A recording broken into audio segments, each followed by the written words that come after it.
शिवराज्याभिषेक सोहळ्यासाठी रायगडमध्ये वाहतुकीत बदल 5 आणि 6 जूनला मुंबई गोवा महामार्गावरील वाकण फाटा नागोठणे ते कशेडी घाट मार्गावर अवजड वाहतूक बंद।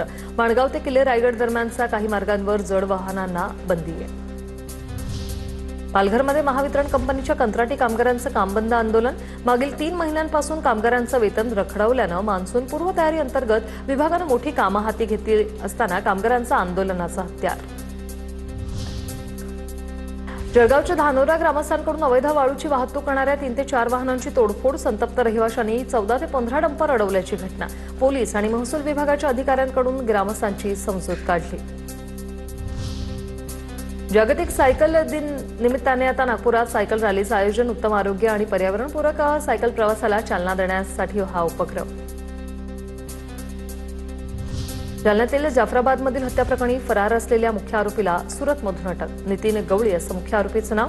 कर्जबाजारीपणातून सुटण्यासाठी स्वतःचाच मृत्यूचा कट रचला। निष्पाप तरुणाची हत्या करून कार पेटवल्याची घटना। पालघरमध्ये 14 वर्षीय अल्पवयीन मामाकडून 8 वर्षीय भाचीवर लैंगिक अत्याचार। कासा पोलीस ठाण्यात गुन्हा दाखल। पोलिसांकडून अधिकचा तपास सुरू। कोल्हापूरच्या राधानगरीत ओळखपत्र तयार करून देण्याच्या बहाण्याने तरुणीवर सामूहिक अत्याचार। मुरगुड पोलीस ठाण्यात 4 जणांवर गुन्हा दाखल। दुचाकीच्या हप्त्यासाठी माहेरून 1 लाख रुपये आणण्याची मागणी करत 20 वर्षीय विवाहितेला शारीरिक आणि मानसिक छळ। बीडच्या सिरसाळा पोलीस ठाण्यात आता पती आणि सासरच्या 5 जणांविरोधात गुन्हा दाखल।